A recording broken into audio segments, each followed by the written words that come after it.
What's going on, y'all?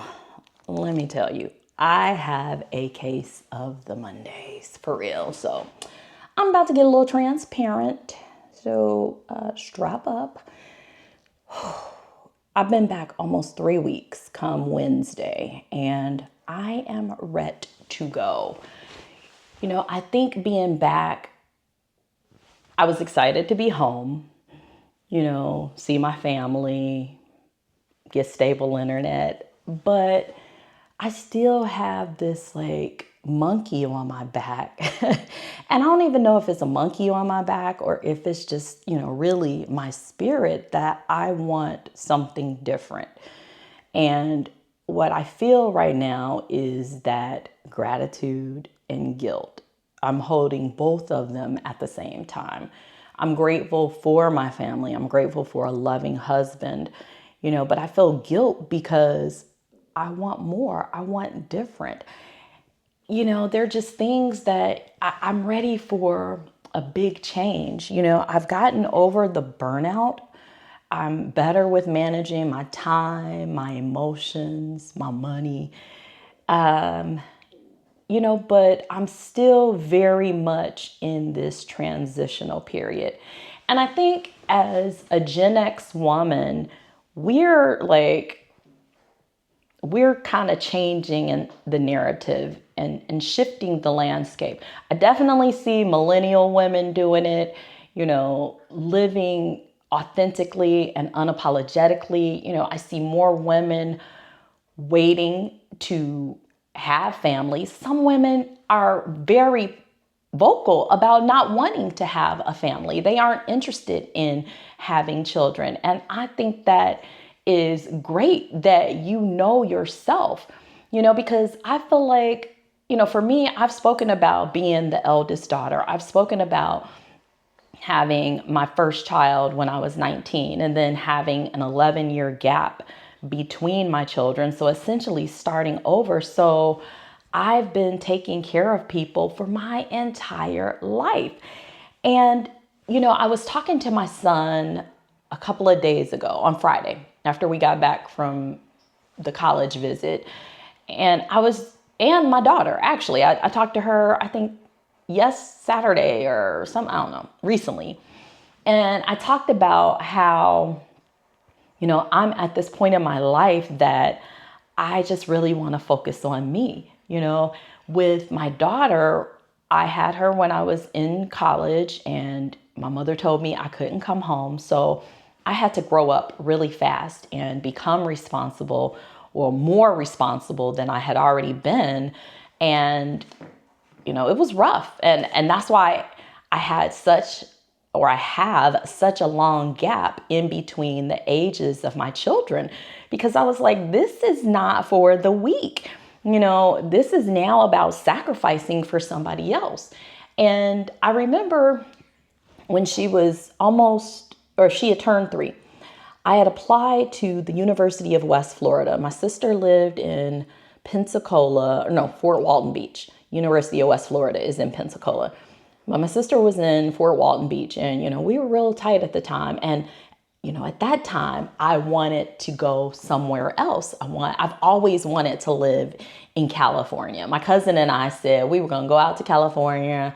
We were going to be actresses. We were going to live out there. My aunt lived out there. She was an actress. So I've always desired to live somewhere other than the Midwest. I moved to the Indianapolis area when I was 26, 27, something like that. So I've been here for over 2 decades. But circling back to when my daughter was 3, I applied to University of West Florida. I got accepted. I flew down to check out the campus because I applied without knowing anything about the school. All I knew was that my sister wasn't too far, that I had lived away in my college town, DeKalb, Illinois. I went to Northern Illinois University, and I was, I was making it work. My girlfriends and I, my daughter, when we were having the conversation a couple of days ago, she asked, why I didn't go. I don't even know if she knew that I had applied or something. But anyway, we were talking about the story, and and I said the reason that I ultimately did not go is because she had turned 3, and so she was eligible for Head Start. And that would mean that I no longer had to pay for daycare. And so, it was kind of like I was finally getting settled and adjusted, and life was about to get maybe just a little bit easier.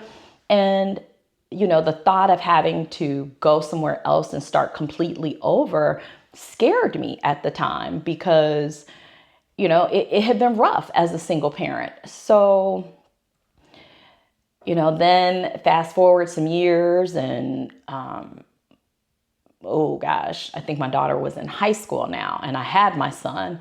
And I had just gone through a divorce and I had lost my job because I had relocated to where my husband lived in Ohio to try to make our marriage work, and it ultimately failed. And that was in like 2010 when the recession was starting. And so I couldn't get a job. My house went into foreclosure. Thankfully, I finally did get a job that made me eligible for a loan modification. But during that time, I was so in the thick of like, what am I going to do? Feeling frustrated, feeling like I had exhausted all of my options. I just was like, let the house go. Let me try to, move back to Chicago with my family because my house was here. I bought it before my first husband and I had gotten married. And I rented it when I quit my job and moved to Ohio to try to make my marriage work. And, and so hindsight is 2020, but at least I can say, hey, I gave it my all, and, be okay with the decisions that I made. So, I didn't go to Florida at that time. When the house was in foreclosure around, 2010, I, wanted to give up, but that wasn't an option. I didn't have any family that was going to let me come and live with them. And so thankfully, I got a job. And then I met my current husband a couple of years later. And the other thing was that my daughter was, I think, starting her freshman year in high school. And I kind of didn't want to move her again because I had moved her, I think it was 7th grade going into 8th that year. And it was just a really traumatic time for all of us with the marriage and that relationship and stuff. And so, got my son now and my daughter. I was like, all right, I'm going to, stay here for another 4 years and allow her to, graduate high school because I didn't want to have to move her at that age. And like I said, I met my current husband and then, we got together and, got married, and we've been together 14 years and married for 10. And we have a blended family, and he is from Indianapolis, born and raised. And so, this is his hometown. He's not as adventurous as I am. You met him in the video about my solo travels. And so right now I am trying to figure out, like, I got a couple of things going on. I need stable income. I want the freedom to travel, to move around. And so it's, the income that I'm needing. And I think maybe that is the root of, my issue. Because I don't think that in my spirit, I don't think that it's going to change. I think that it being my desire for change, I don't think that is going to change until I satisfy it. It's like a craving, when you're craving something, you're going to continue to crave it until you get it. And that craving is satisfied. And so I think, it's time to really be honest about that. I mean, I was just gone for 6 weeks and I'm back, and at in only 3 weeks, I didn't crash emotionally, but I feel the kind of the pressure, like, what am I going to do? Because let me tell you, when I was looking for jobs, when I was still considering working for people, that was also a mental stressor. The job market has tremendously changed since when I had to look for a job previously. People are getting ghosted, and I mean, it's just a whole different, it's like the wild, wild west. And so, the thought of trying to look for another job and be waiting on somebody to give me something is not really what I want to do. And I also feel like the reason that I have wanted my alone time is because I don't have as many distractions and things pulling me in lots of direction. I can be very intentional about my time and, my thoughts and my energy, and begin to, work on my future plans. I think the cruise was, it was an amazing experience. However, I don't think that it was maybe the reset that would allow me to kind of really work on my business and really knock some things out. It's like I need to go away somewhere where I'm not,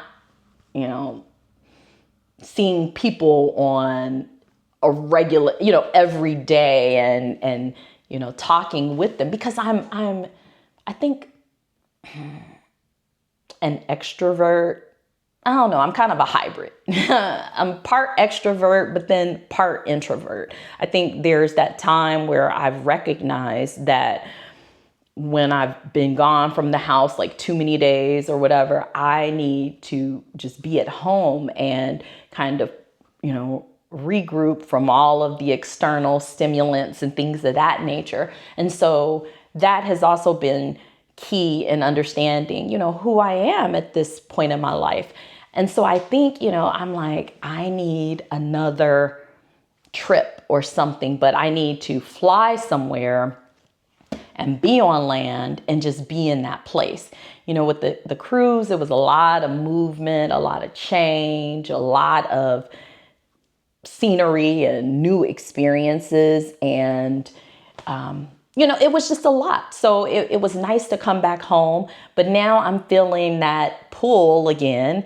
And also, I want to focus on the business. When I was in Chiang Mai, Thailand for my Life Leap retreat, my mentor, Glow, had the ladies and I in this like war room in the villa that we were at. And I'm calling it a war room because, in the corporate world, you go into the war room and you bang out, you crank out, have the meetings, all that. And it was kind of like that. But we were in this room, and she charged us with creating a digital product in that number of hours, from start to finish. And it stretched us. And you know what happened? All 7 of us created our products. Now, have we really marketed them and things like that? Some have, some haven't. And that brings me to the sermon that Pastor Mike preached yesterday when I was watching Rock City TV. And he's been preaching on this Suddenly series. And he talked about how, there's different types of faith. And sometimes, you have to borrow faith from somebody else. And it's okay to borrow faith from somebody else. You might not be there spiritually just yet, but you don't want to continue borrowing faith. You want to develop your own relationship with God and, your own faith. And he also talked about faith being a 2-step, and that the first step is stepping over the doubt, stepping over it. And then the second step is stepping into faith. And you can't just, step over doubt. He had people seated and said, put your foot out, put your foot out. And you can't just like try to step over the doubt or whatever without stepping into faith. But faith also requires action. Faith without action is dead. And so, I know I have been just trying to figure it out, trying to remove that doubt, trying to strip away the, insecurities, the imposter syndrome, the second guessing. Well, is this going to work? The fear of being seen and, not liked. I'll find that I post a video and then I'm looking like, is it getting views? What are people? And then I'm looking at, the number of subscribers that I have and, oh, somebody, and I gotta let that go. If I'm gonna be out here, I'm gonna be out here, and I have to stay true to myself. And, this is where I'm at. So I just want you to know, if you're going through anything, if you are feeling like you are in a transitional phase, it's okay. Embrace it.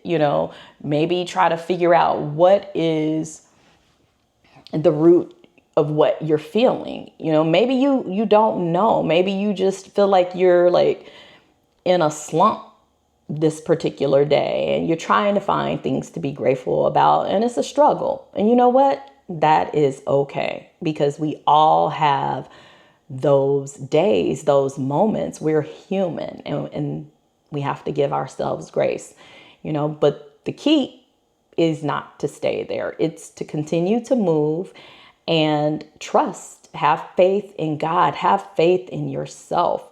Don't doubt yourself. You are great. And that's it. That's all, y'all. So I hope you have a wonderful day and a great work week. I'm going to talk to you tomorrow. Thanks for watching.